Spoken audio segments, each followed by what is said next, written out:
prescribe these drugs, and sadness is a part of life. You don't always need a pill for sadness. Isn't that your basic thrust? Well, absolutely. There is a spectrum of normal human despair. Someone that you love died. You went through a divorce. You had a bankruptcy or a financial failure. There are all kinds of severe disappointments in life, but they're not a mental illness. And I also think that we have to deal with the fact that we are now, attorney generals all over this country are even now indicting executives of big pharmaceutical companies for what we know are their role in the opioid crisis. Sure. So given that we know about the overprescription of painkillers and the overmanufacture and the oversale of opioids, I don't know why we would just assume that in every other area that Big Pharma is acting with the purest of intent and concern with the common good. I have asked that question many times. All right.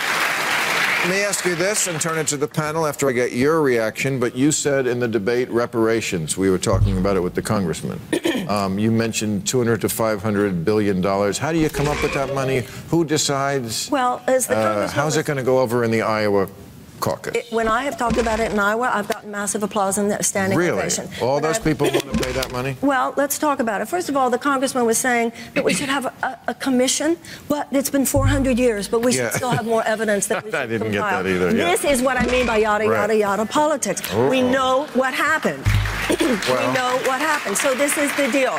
When I don't believe that the average American is a racist, I don't. But I believe that the average American is woefully undereducated about the history of race in the United States.